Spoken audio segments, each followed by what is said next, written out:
The Battle of Teutoburg Forest stands as one of history's most pivotal and dramatic military encounters. Picture this: 3 Roman legions, 17,000 men strong, marching confidently through the dense Germanic forest, their golden eagles gleaming under the September sun. These soldiers represented the might of the greatest empire the world had ever known. Yet, within days, this formidable force would be completely annihilated. In 9 CE, the Roman Empire, at the absolute height of its power, was about to face one of the most catastrophic defeats in its entire history. This wasn't just another military engagement. It was a battle that would fundamentally alter the course of European history for the next 2 millennia, effectively determining where Roman influence would end and Germanic culture would begin. Under Emperor Augustus's leadership, Rome had achieved unprecedented military success. The empire stretched from Britain to Egypt, from Spain to Syria. Roman legions were considered invincible, their military machine unmatched in its efficiency and power. They had conquered diverse territories, absorbed various cultures, and seemed unstoppable in their expansion. The Romans had transformed from a small Italian city-state into a vast empire that dominated the Mediterranean world and beyond. The next target for Roman expansion lay beyond the Rhine River, Germania. This vast wilderness of dark forests and untamed lands represented both a challenge and an opportunity. For Augustus, conquering Germania wasn't just about expanding territory, it was about securing Rome's northern frontier and accessing the region's resources. The Romans viewed Germania as a wild land that needed to be civilized, its tribes brought under the enlightened rule of Rome. The empire's confidence was at its peak. Years of successful military campaigns had created a sense of invulnerability among Roman commanders. They believed their superior training, equipment, and tactics could overcome any obstacle. This hubris would prove to be their undoing in the forests of Germania, where the environment itself would become their enemy, and trusted allies would reveal themselves as their most dangerous foes. Little did these legionaries know, as they marched into the Germanic wilderness, that they were walking into one of history's most perfectly executed ambushes. This battle would not only result in the complete destruction of 3 entire legions, but would also mark a decisive turning point in Roman expansion. The defeat would force Rome to reconsider its imperial ambitions and ultimately establish the Rhine River as the permanent border of their empire, a boundary that would influence European cultural and linguistic divisions that persist to this very day. The events that unfolded in the Teutoburg Forest would send shockwaves through the Roman world, causing Emperor Augustus to famously cry out in anguish, "Quinctilius Varus, give me back my legions!" This catastrophic defeat would forever change Rome's approach to expansion and leave an indelible mark on the empire's psyche, proving that even the mightiest of empires could be brought low by underestimating their opponents and the power of local resistance. If you are fascinated by epic battles that changed the course of history, leave a like and subscribe to the Legacy of Empires channel. The story I'm going to tell today, defining the borders of Europe and influencing the world to this day. Activate the bell so you don't miss any battles, empires, or mysteries of ancient civilizations. The Teutoburg Forest, located in modern-day Germany, was a formidable environment that played a crucial role in one of Rome's greatest military disasters. Modern archaeological findings have painted a vivid and horrifying picture of the battle that unfolded in this ancient woodland. The forest itself, characterized by dense vegetation, steep ridges, and treacherous marshlands, created a natural death trap that would neutralize Rome's traditional military advantages. Archaeological excavations, particularly at Kalkries near Osnabrück, have unearthed a treasure trove of evidence that brings this ancient massacre to life. Thousands of Roman artifacts have been discovered, including coins bearing Augustus's image, fragments of legionary armor, broken gladi, Roman swords, and bent spearheads. Perhaps most chilling are the human remains, which tell a story of unimaginable violence. Skeletal remains show evidence of brutal killing blows, with some bones bearing multiple sword strikes suggesting frenzied close-quarter combat. The most remarkable archaeological discovery was evidence of sophisticated Germanic military engineering. Contrary to Roman accounts depicting the Germanic tribes as primitive barbarians, excavations revealed carefully planned fortifications. The Germans had constructed a series of camouflaged earthworks and hidden trenches along a carefully chosen battleground. They built a turf wall, approximately 400 meters long, which funneled the Roman column into an ever-narrowing corridor between the steep hillside and treacherous marshland. Detailed analysis of the battlefield topography shows how the Germans maximized their home field advantage. The Romans, whose strength lay in open field battles, with their famous testudo, turtle formation, and sophisticated battle tactics, found themselves in terrain that negated these advantages. The narrow passages prevented them from forming their traditional defensive formations, while the muddy ground made their heavy armor a lethal disadvantage. Metal detector surveys have revealed fascinating patterns in the distribution of Roman military equipment.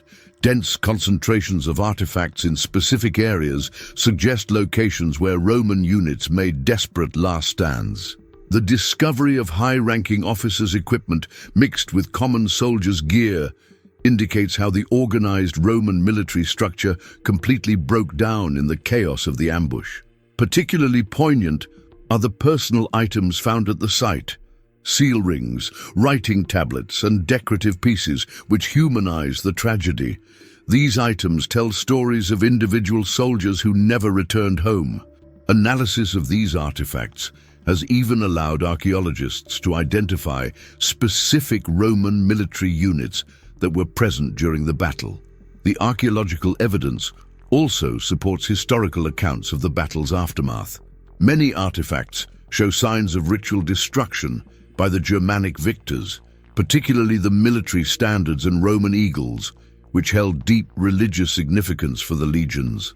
This systematic destruction wasn't just about military victory.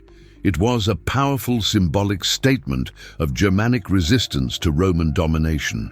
Recent geological studies of the area have revealed how weather conditions played into the Germans' hands. The soil composition shows evidence of heavy rainfall during the battle period, which would have turned the forest floor into a treacherous quagmire, further hampering the Romans' mobility and fighting effectiveness.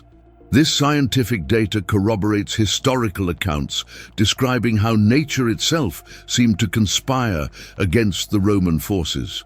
At the heart of this epic tale stands one of history's most fascinating characters, Arminius, a Germanic prince who would become Rome's greatest nemesis.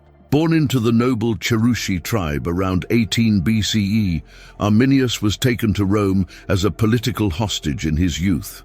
This practice was common for the Romans, who believed that educating the sons of tribal leaders in Roman ways would ensure future loyalty. In Rome, Arminius received a thorough military education, learned Latin, and was trained in Roman warfare tactics. He even earned Roman citizenship and was elevated to the equestrian class, serving as an auxiliary commander in the Roman army. Publius Quinctilius Varus, the other central figure in this drama, represented everything about Roman power and arrogance. A nobleman from an ancient patrician family, Varus had enjoyed a distinguished political career, serving as consul and governor of Africa and Syria. He was related to the imperial family through marriage, which likely contributed to his appointment as governor of Germania. However, Varus was better suited to civilian administration than military command, and his experience in dealing with the more urbanized provinces of Syria left him ill-prepared for the challenges of Germania.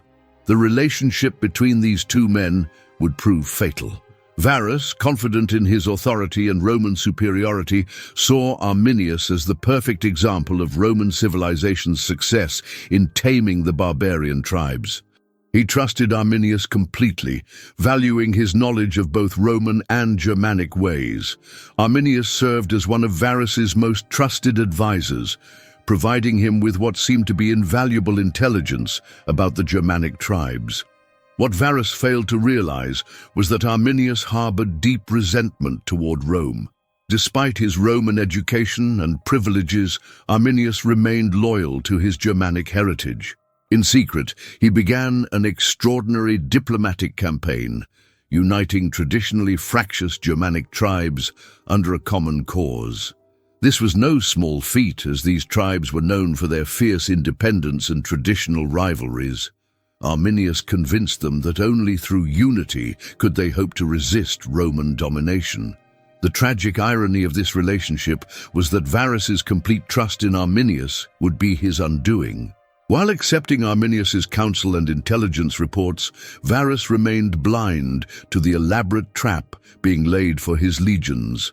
Even when warned by Segestes, another Germanic chief who remained loyal to Rome and was aware of Arminius's plotting, Varus dismissed the warnings.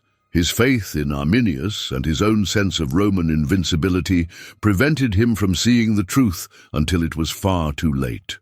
Arminius's intimate knowledge of Roman military tactics, combined with his understanding of Germanic warfare and terrain, made him the perfect architect of Rome's greatest disaster. He knew exactly how to neutralize Roman advantages and exploit their weaknesses. His betrayal was not just a personal one against Varus, but a calculated move to halt Roman expansion into Germanic territories. This complex relationship between Arminius and Varus encapsulates the broader historical themes of empire, loyalty, identity, and resistance. Arminius would later be hailed as a liberator by the Germanic tribes and would continue to resist Roman attempts at conquest. His victory would ensure that Germania remained independent of Roman rule, fundamentally altering the course of European history. The story of these two men, the proud Roman governor and the Germanic prince who deceived him, would be remembered for centuries as a cautionary tale about the dangers of hubris and the power of determined resistance against imperial ambition. The ambush that would shake the Roman Empire to its core was a masterpiece of military deception and tactical brilliance. In late September of 9th CE, Arminius approached Varus with alarming news of a supposed uprising in a distant Germanic settlement. This fabricated rebellion was carefully designed to appeal to Varus's sense of duty and his desire to maintain order in the province before the onset of winter. The trap was set with meticulous attention to detail. Arminius knew that to reach the alleged rebellion, the Roman army would need to deviate from their usual well-established routes. He suggested a shortcut through the Teutoburg Forest, convincing Varus that this path would allow them to quickly suppress the uprising before it spread. This alternative route, unknown to the Romans, would prove to be their death march. The Roman army that began this fateful journey was impressive even by imperial standards. 3 full legions, the 17th, 18th, and 19th, along with 3 cavalry units and 6 cohorts of auxiliary troops, totaling approximately 20,000 men. Under normal circumstances, this would have been an overwhelming force. However, Arminius had ensured they would not face normal circumstances.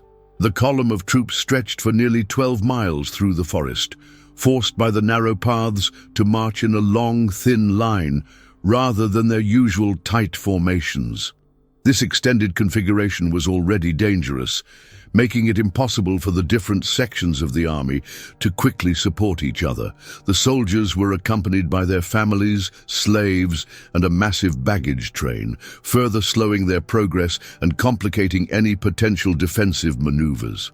Then nature itself seemed to conspire with the Germanic tribes. A violent autumn storm swept through the forest, unleashing torrential rains that transformed the forest floor into a treacherous quagmire.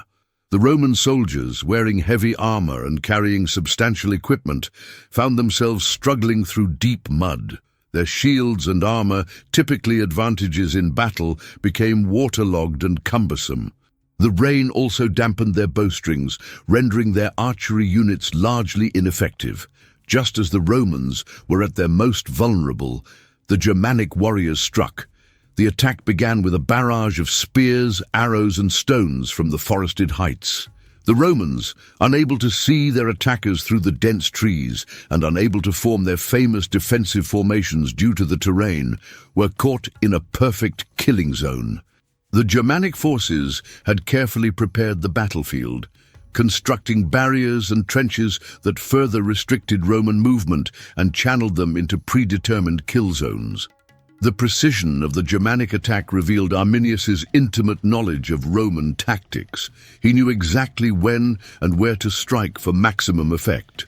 The Romans couldn't effectively deploy their superior numbers, couldn't maintain their cohesive unit structure, and couldn't utilize their usual battle strategies. Their advanced military technology and training, which had conquered most of the known world, was rendered nearly useless in the confines of the forest. As panic spread through the Roman ranks, the situation deteriorated rapidly. The narrow paths prevented units from turning to face attacks coming from multiple directions. The Germans would strike quickly from the forest, inflict casualties, and disappear back into the trees before any effective counterattack could be mounted. This hit-and-run tactics continued relentlessly, wearing down the Roman forces both physically and mentally. What made this ambush particularly devastating was its sustained nature. This wasn't a single battle, but a running series of engagements that lasted for several days. The Romans, trying desperately to find their way out of the forest, found every escape route blocked by prepared Germanic positions. Each attempt to break out led them into another carefully planned trap, where more Germanic warriors waited to inflict further casualties. The level of coordination among the Germanic tribes was unprecedented. Traditionally independent and often rivalrous, these tribes had been united by Arminius into a highly effective fighting force. They demonstrated remarkable discipline, maintaining their attack over several days without breaking ranks or allowing the Romans any significant opportunity to regroup or escape. If you were Varus, how would you react when you discovered the betrayal? Pause the video and leave your strategy in the comments. And don't forget to leave your like and subscribe to the Legacy of Empires channel. The Battle of Teutoburg Forest transcended mere military conflict, embodying a profound clash of civilizations steeped in religious symbolism and cultural identity. For the Germanic tribes, the forest itself was sacred ground, a living entity inhabited by their gods and ancestral spirits. Their warrior culture was intrinsically linked to these woodlands, where they believed their deities dwelled among ancient oaks and sacred groves. The Germanic peoples maintained a deep spiritual connection to their natural environment.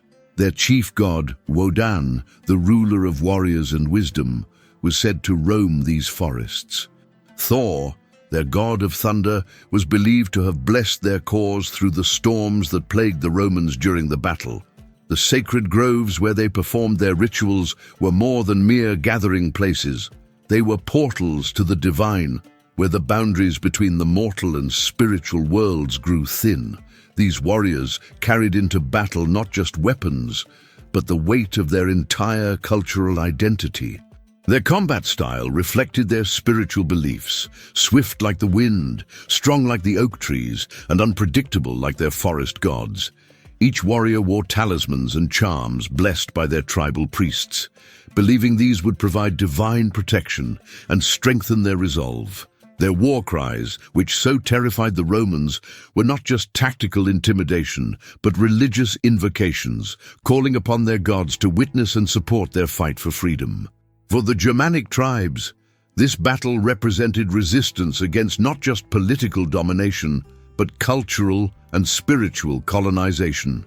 The Romans had a practice of absorbing local deities into their pantheon, effectively domesticating conquered peoples' religions. The Germanic tribes saw this as a fundamental threat to their way of life, their traditions, and their very identity. Their victory would later be celebrated in songs and sagas, becoming a cornerstone of Germanic cultural memory. The Roman perspective was equally layered with religious significance. Each legion carried an aquila, which was far more than a military banner.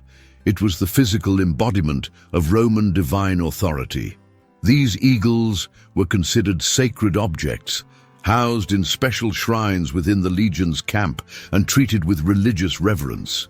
The eagle bearers were specially chosen veterans who would defend these standards to the death, as losing an eagle was considered an omen of divine disfavor and a catastrophic disgrace.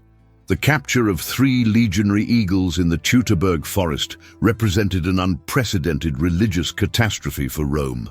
These sacred symbols were not simply captured but deliberately desecrated by the Germanic warriors who understood their spiritual significance to the Romans.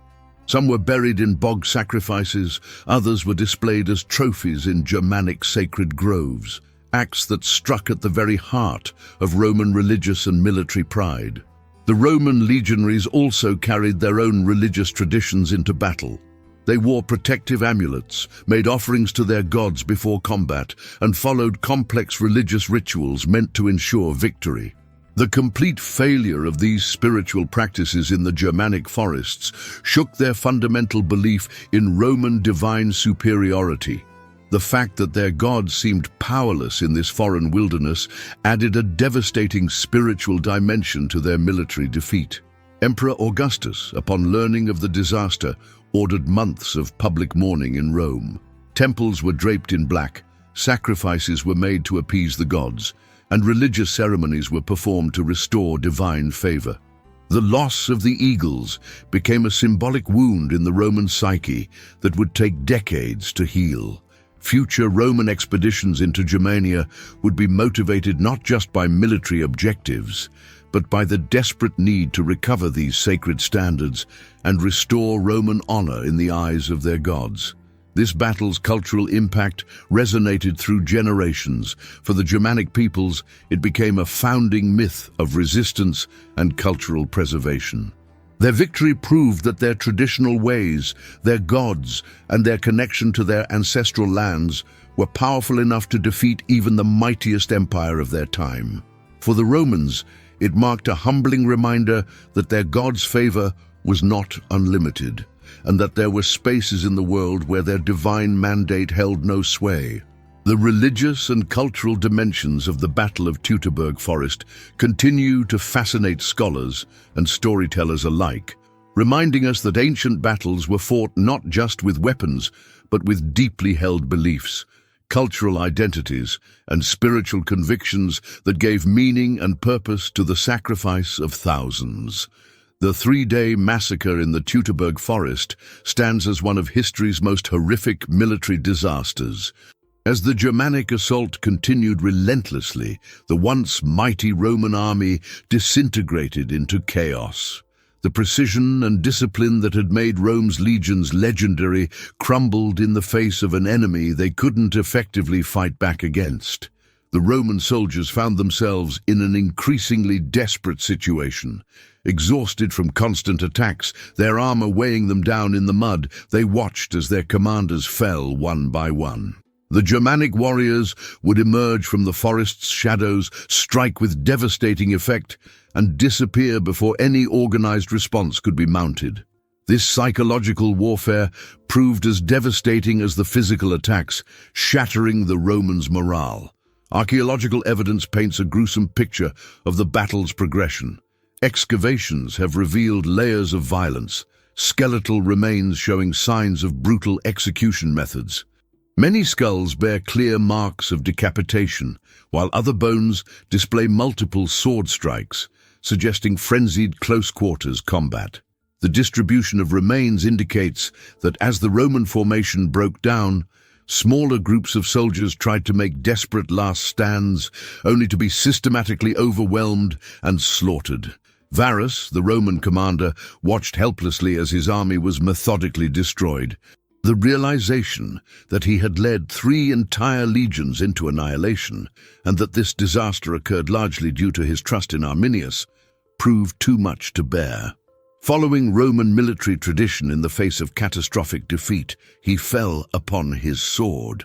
His final act was one of traditional Roman dignity in the face of complete disaster.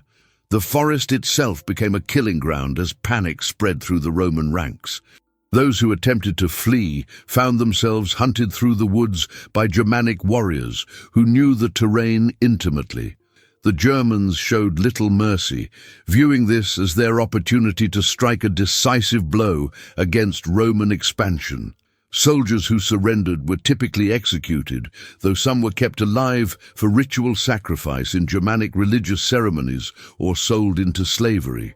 Archaeological findings suggest that the Germanic tribes conducted systematic sweeps of the battlefield, finishing off wounded Romans and collecting weapons and valuable equipment. The discovery of mass graves, where bodies show signs of being stripped of armor and possessions before burial, indicates the methodical nature of the post-battle cleanup. Some Roman soldiers attempted to hide in the forest, but most were eventually found and killed by Germanic search parties who thoroughly combed the area in the days following the main battle.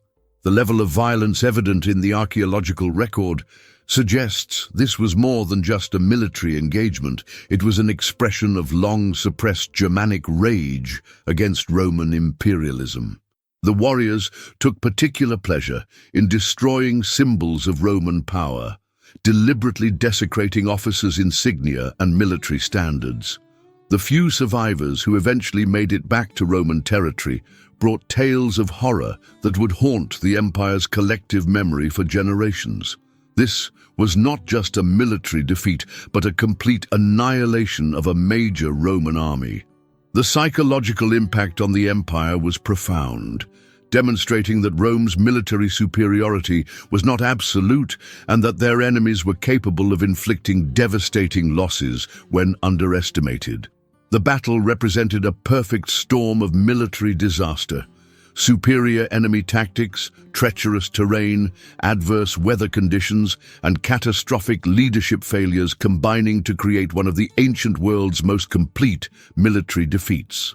The Battle of Teutoburg Forest's impact resonated far beyond its immediate aftermath, fundamentally altering the course of European history. When news of the catastrophe reached Rome, the effect was devastating. Emperor Augustus, normally known for his composed demeanor, reportedly went into periods of deep depression, wandering his palace at night, letting his hair and beard grow unkempt, and repeatedly crying out in anguish, "Quinctilius Varus, give me back my legions!" This uncharacteristic display of emotion from the usually stoic emperor demonstrated how deeply the loss had shaken the empire's foundations. The immediate military impact was severe.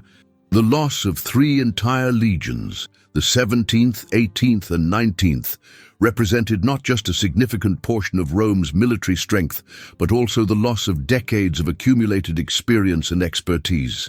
These legion numbers were considered cursed and were never used again in the Roman army, a testament to the psychological scar the defeat left on the empire's military consciousness. This defeat marked a crucial turning point in Roman expansion policy. The dream of Germania Magna, a Roman province extending from the Rhine to the Elbe, was permanently abandoned. Augustus issued a direct order to halt all major offensive operations beyond the Rhine, effectively establishing the river as the empire's permanent northern frontier. This decision would have far-reaching consequences that still influence European geography and culture today.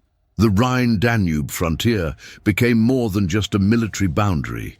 It evolved into a cultural and linguistic divide that would shape European civilization for millennia. The regions west and south of this line would remain under Roman influence, eventually developing into the Romance language countries, while the areas to the east and north maintained their Germanic character. This division is still visible today in the distribution of Romance and Germanic languages across Europe. The battle's legacy extended far beyond military matters. It became a founding myth of German national identity, with Arminius being celebrated as a symbol of German unity and resistance against foreign domination. During the 19th century German unification movement, the battle was heavily romanticized and used as a rallying point for German nationalism. The massive Hermannsdenkmal monument, erected in the 19th century near the supposed battle site, stands as a testament to this battle's enduring significance in German cultural memory. From a broader historical perspective, the Battle of Teutoburg Forest represents one of the few instances where the expansion of an empire was permanently halted by indigenous resistance. It demonstrated that even the most sophisticated military machine could be defeated by opponents who understood and exploited its weaknesses. This lesson would be studied and referenced by military strategists and resistance movements throughout history. The battle also had lasting economic implications. The Rhine frontier required massive investment in infrastructure, including roads, bridges, and fortifications. This led to the development of major Roman cities along the Rhine, many of which evolved into modern metropolitan centers like Cologne and Mainz. The permanent military presence along this frontier created a unique cultural mixing zone where Roman and Germanic influences blended, creating distinctive regional characteristics that persist to this day. In terms of military doctrine, the defeat led to significant changes in Roman military practices. The army placed greater emphasis on reconnaissance and intelligence gathering, and Roman commanders became more cautious about operating in unfamiliar terrain. The loss also contributed to a strategic shift from expansion to consolidation, with future emperors focusing more on securing existing territories rather than conquering new ones. The battle's influence can even be seen in modern military thinking, where it serves as a classic example of asymmetric warfare and the importance of understanding local terrain and conditions. It demonstrates how superior technology and numbers can be neutralized by proper exploitation of environmental conditions and unconventional tactics. Perhaps most significantly, the Battle of Teutoburg Forest stands as a reminder that history can turn on seemingly small decisions and individual actions. Arminius's choice to betray Rome, Varus's decision to trust him, and the subsequent chain of events altered the course of European history in ways that continue to influence our world today. The battle remains a powerful symbol of how cultural identity, military might, and individual choices can combine to create moments that echo through centuries. The Battle of Teutoburg Forest stands as one of history's most powerful lessons in the dangers of imperial hubris and the unpredictable nature of warfare. This pivotal moment in ancient history teaches us that military superiority alone does not guarantee victory. The mighty Roman Empire, at the height of its power, discovered that technological advancement and numerical superiority could be rendered meaningless by superior strategy, intimate knowledge of terrain, and the fierce determination of those fighting for their homeland. This battle serves as a timeless reminder that underestimating one's opponents can lead to catastrophic consequences. The Romans' fatal flaw wasn't just their military overconfidence, but their cultural arrogance, their belief that their civilization was inherently superior to the barbaric Germanic tribes. This cultural blindness prevented them from recognizing the sophisticated strategy and coordination capabilities of their adversaries until it was too late. The battle's enduring significance lies not just in its immediate military outcome, but in its broader historical implications. It demonstrates how single events can alter the course of civilization, creating ripple effects that persist for millennia. The Roman Empire's decision to abandon its Germanic ambitions following this defeat effectively drew a cultural line across Europe that influences national boundaries and identities to this day. Moreover, this historical event provides valuable insights into the nature of asymmetric warfare. Arminius's brilliant strategy of using the environment as a weapon, exploiting his enemies' weaknesses and turning their strengths against them, has become a template studied by military strategists throughout history. It shows that victory often belongs not to the strongest army, but to the side that better understands and adapts to the battlefield's realities. The human element of this story is equally compelling. The personal drama of Arminius, torn between his Germanic heritage and Roman upbringing, and the tragedy of Varus, whose trust led to catastrophe, reminds us that history is ultimately shaped by individual choices and human relationships. Their story demonstrates how personal decisions can have far-reaching consequences that shape the destiny of nations. As we reflect on this monumental battle, we must consider its relevance to modern times. The lessons of Teutoburg Forest about the importance of cultural understanding, the dangers of overconfidence, and the power of determined resistance remain as pertinent today as they were 2,000 years ago. In an era of advancing technology and global military power, these ancient insights into the fundamental nature of conflict and human determination are more valuable than ever. If you've been captivated by this extraordinary tale of strategy, betrayal, and historical consequence, I encourage you to delve deeper into the fascinating world of ancient history. What other pivotal battles or historical figures would you like to explore? Share your thoughts in the comments below and let us know which historical events you'd like to see covered in future videos. The story of Teutoburg Forest reminds us that history is not just a collection of dates and facts, but a living narrative that continues to teach and inspire. For those fascinated by the mysteries of the past, this battle offers endless opportunities for reflection and learning. If you've enjoyed this historical journey, please share it with friends who share your passion for history's greatest mysteries and most dramatic moments. Don't forget to subscribe to Legacy of Empires for more compelling historical narratives that shaped our world. Hit the like button, leave your comments below, and join our growing community of history enthusiasts. Together, we'll continue to explore the fascinating stories that have shaped human civilization and continue to influence our world today. Your support helps us bring these incredible historical tales to life and share them with audiences worldwide. What epic battle or historical figure would you like to learn about next? The ancient world holds countless fascinating stories waiting to be told, and your input helps guide our future content. Join us on this journey through time, where every battle, every decision, and every triumph or defeat helps us better understand the complex tapestry of human history.